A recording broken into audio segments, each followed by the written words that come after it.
What's going on, reloaders and shooters? On this video, we're going to talk about the Savage 12 high capacity magazine.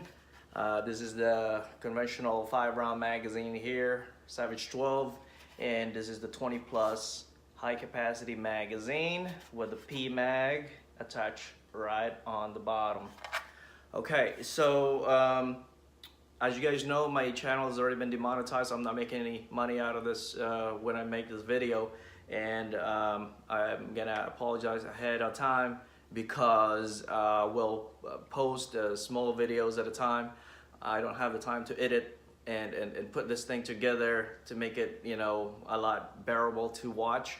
And I do apologize. I'm gonna just make a video and post it so that you guys can start, and instead of you guys waiting for a couple months to put all this thing together and start your project. So first, let's go disassemble these two and show you guys the internals. And I'm pretty sure you guys would know as soon as I disassemble, you guys know what to do. Okay, let's go do it. Okay, first let's go disassemble the Savage 12 magazine. This is the 5-round magazine. This I already actually started making this a while back, but I made a mistake. So just a heads up, you don't have to remove this piece of metal that holds this little plastic right here in the back, okay? So find yourself a small flat head screwdriver like this and wedge this up against this area right here where the piece of metal that sticks out and goes into this little hole here. So place it up against it. You can push down with your thumb here, wedge it up against that metal, and then peel it out like that. Now make sure this doesn't back into that hole again. Okay, so hold it in place, and then now place this flathead screwdriver on the side in between this metal. It should come right up. Okay, so while this thing is out, this is actually it would be like this. All right, the same as this one here. So before you remove this, go ahead and make a mark right on the back side here, just so you are not going to cut it on the wrong side like I did on this here.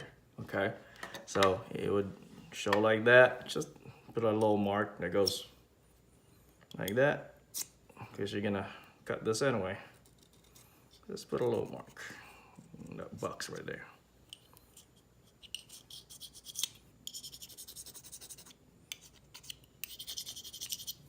Okay, that's good enough. Just give you an idea that you're gonna be cutting on this side and not on this side of this metal. Okay, that is removed. Okay, now this right here.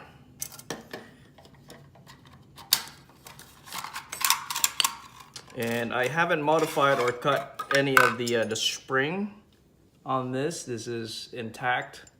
I haven't done anything on this. Heads up on this side, you don't have to file this side. It would slide just perfectly without modifying this. I made a mistake.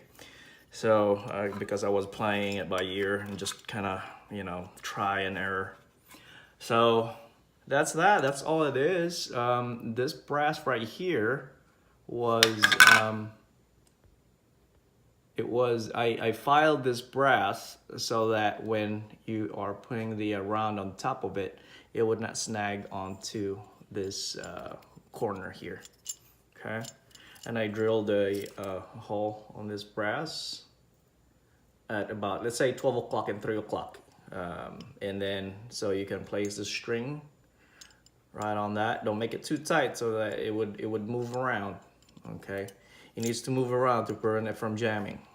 Okay, and that's that. And then I put I cut right in the middle there, just so I know that it is a dummy brass. It just sits right there, and that's all it is. There's no primer on that. It's not modified, so there it is. And then also this right here, we are going to measure the Pmag from here all the way to the bottom. This plastic, it goes all the way to this edge right here. It sits perfectly right on that edge, like how it would. I have this LAWM magazine because it's gonna be I want it to look cool because it's see-through. So I'm gonna be using this magazine. So basically it sits like this, like that. And the Pmag, although the front is a little bit more, say a lot more narrower, or kind of like more of a contour type. This one's a lot more squared. It would work just fine. It's the same. The most important part is this side here, this wall here, and this wall here. It would sit perfectly right in here, right there. It would sit perfectly there. So no worries. Okay, so that's the internals. I couldn't think of anything else that would matter. So that's all it is. Okay, and inside of that, I don't know if you guys can see.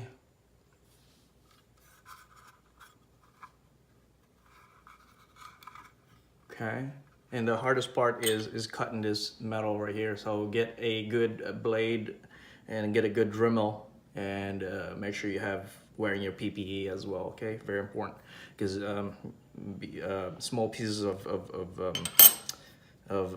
stuff will be flying, metal flying all over the place. So make sure you protect your vision.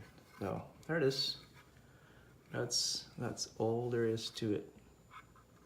Okay, so that's the first step. Just give you guys an idea of how this thing would look like. And I will take a picture of this and post it on this video.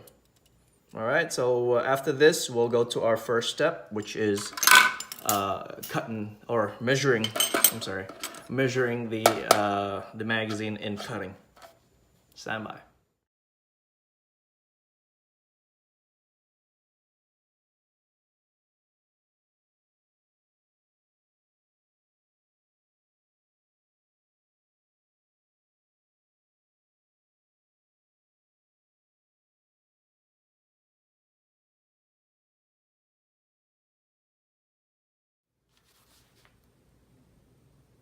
All right, so I found out that the LAWM see-through magazine is not going to work because the way the follower was designed is not the same as the Pmag. This is the Pmag Design, and LAWM has some kind of guide over here on the right, compared to the Pmag, which is the guide. The guides are over here on both of these plastics right here.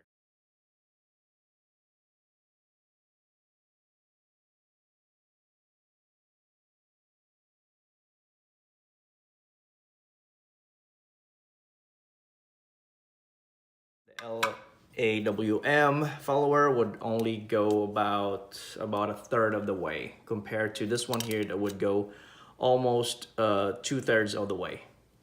Okay, this is the one that is not modified yet, and this is the one that is modified. See where that brass pushes all the ammo all the way up? So this prevents us from modifying this follower, so it will make our life a lot easier. Okay, so let's just use a Pmag, or if you can find a Pmag see-through one, that would be awesome, I believe. I just love how the magazine looks if you can see the ammo. Just like this one here. See how nice and pretty that thing is? But oh well. Anyway, let's go measure the magazine. To measure the magazine, you have two ways of doing this. One, you can get one of these calipers and measure the magazine, which is, I believe this is a 2.6. 2.6 of width. Both sides doesn't really matter because it is perfectly lined up with these piece of metal right here. So you are going to cut right on the very edge of that. Okay, and also the same with the front. See where the front is? On this side, you're gonna be cutting on the very edge of that. So you don't need to measure. All you have to do really is to find out the back part, which is, I believe, is 0.6. Yeah, about 0.6. Okay, and the other method is to cut the magazine, and then once you're done, set it right on top of here and trace it with a marker or something, and you are done. So those are the two methods. After that, after you're done with that, then you are going to cut the magazine, which makes life a lot easier because you are going to cut right along that line there. Okay, make sure you give it some room, okay, about maybe 1/8 of an inch, so that in case that you screwed up, you can still manage to you know, file it and make sure it's nice and flat, because you need to cut this thing perfectly so it would sit perfectly right on this frame. It would sit perfectly like that. Okay, so let's go start cutting.